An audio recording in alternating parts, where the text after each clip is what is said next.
G'day folks, ZiggyD here, and in this video I want to focus on the new uniques that have been revealed so far for Path of Exile's upcoming Synthesis expansion. This might be a bit of a longer video because I'm going to get a little bit in depth here with my discussion.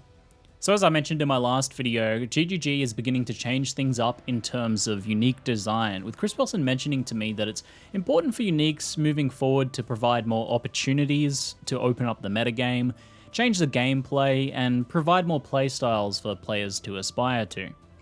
With that in mind, let's take a look at what's been revealed so far and judge the uniques that have been revealed against those criteria somewhat. So, first is the Eternity Shroud, which I showcased in my first video. It's a new Shaper unique drop as well.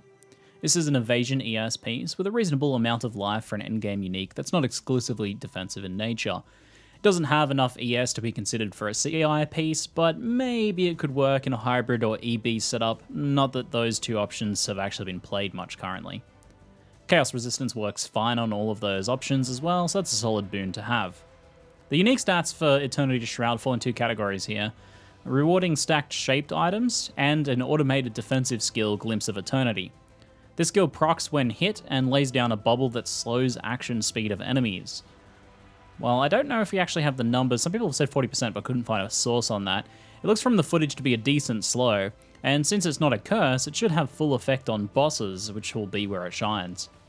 Now, since this skill procs on being hit and centers on the character, this will require you to be close to a boss in order to benefit from it. The second group of unique stats gives you 5% of elemental damage added as extra chaos damage per shaped item equipped, and if you have all shaped items equipped, you'll ignore enemy chaos resistance. Now, this will quite likely be an item where you'll want to realize the maximum benefit, so we can consider that to be 50% of elemental damage added as chaos. Now, this will really shine in setups that utilize elemental conversion, as each conversion step in the process has the added chaos damage applied to it. So, if you take 100 points of cold damage, for example, and convert 50% of it to fire, you get 50 added chaos and then 25 added chaos for a total of 175 damage. Or, to break it down, 50 cold, 50 fire, and 75 chaos. You can go way further than this with conversion as well, so you can get some pretty obscene extra amounts of added chaos damage. The resistance ignore here is a pretty solid benefit in these particular setups. Most bosses, including Shaper and Elder, have around 25% chaos resistance.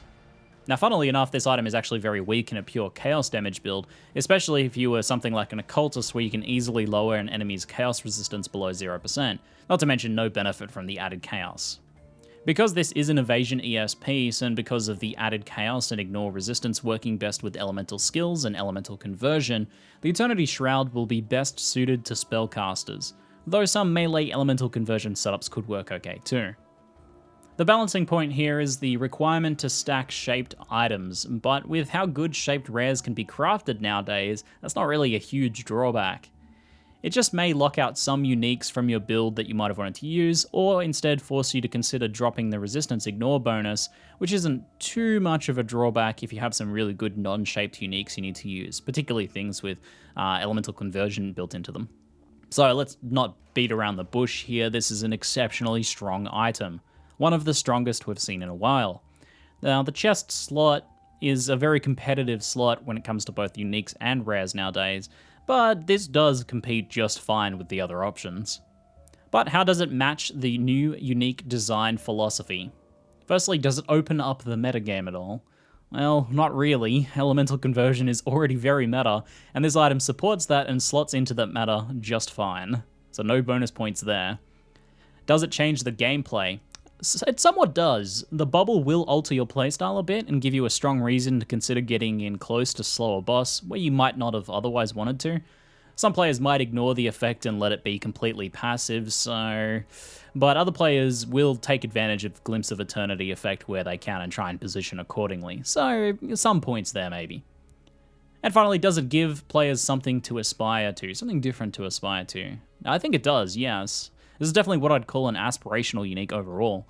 It's likely going to be a top chase shaper drop item itself, probably pretty valuable, but it's also very aspirational and requiring players to craft and obtain powerful shaped items to actually realize its benefit. So big points here, I think. Now, I'm not a huge fan of how easily Eternity Shroud slots into the conversion meta, but it wins big points for me in the pressure it puts on your other gear, and overall I quite like this item. Also, the bubbles look cool. So, the next item is Nebulis, a scepter that scales increased damage based on your maximum resistance. Now, this is a somewhat interesting item that's ultimately not that strong in the bigger picture of PoE. It's got built-in cast speed and then gives you roughly 20% increased cold or lightning damage for each point of maximum cold or lightning resistance over 75%. Something that I do like about this item is that it's not that strong when paired with Lawweave. Now, best case scenario, you're scaling both cold and lightning damage, and at 80% maximum resistance for each of these with a Lawweave, that's only 200% increased damage. Now, that's not that bad compared to a random rare scepter, but nothing crazy when you consider the other mods you can get, such as resistance, penetration, crit mods, added flat spell damage, and a chance to deal double damage, things like that. There's so much available now, beyond just percentage increased damage scaling. Now, let's say building around this maximally as possible. You're going for a maximum cold damage. Something like 86% maximum cold res is pretty feasible with things like Purity of Ice, Cold and Halt, and 1% from the tree. So that's 220% cold damage increased, which is about double as high as what you can get on a rare scepter. So that's pretty decent, again, but nothing too crazy when you consider the other available affixes on a rare.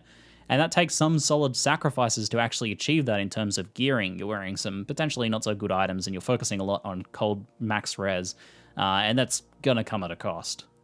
So overall, I don't think Nebulis opens up the metagame, really, nor does it change the way people will play. You won't play any different when you're wearing this, it'll just feel like any other damage scepter. It is somewhat interesting, however, in like an aspirational sense, because you can try to build around it, but ultimately it's only as good as a decent rare in most cases.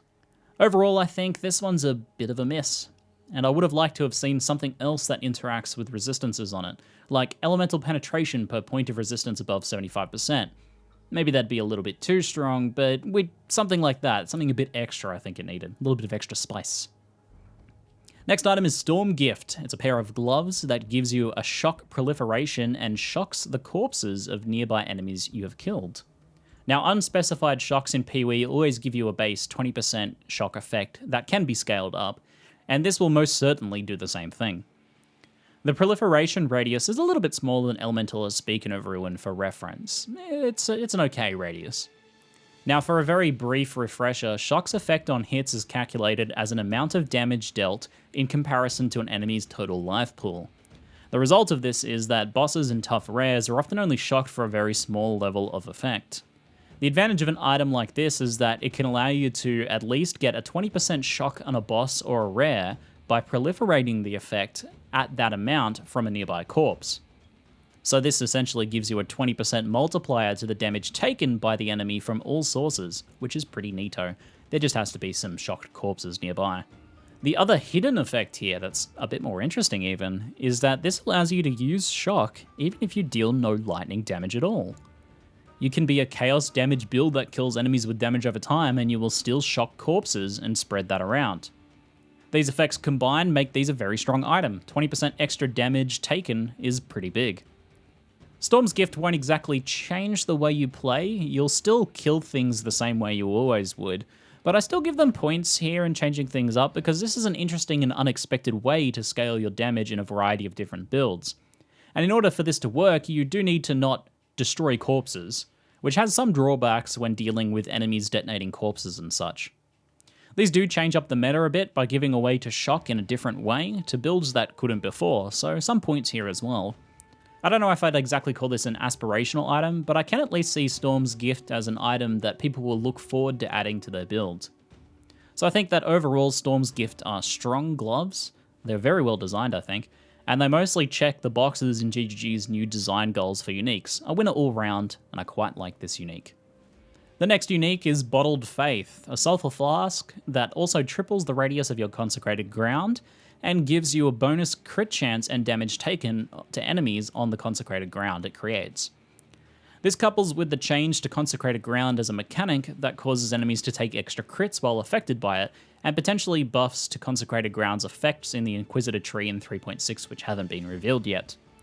Now what can I say, flat crit bonus and increased damage taken as well as an easier time positioning your consecrated ground on your enemies, this seems quite strong as a damage boosting flask.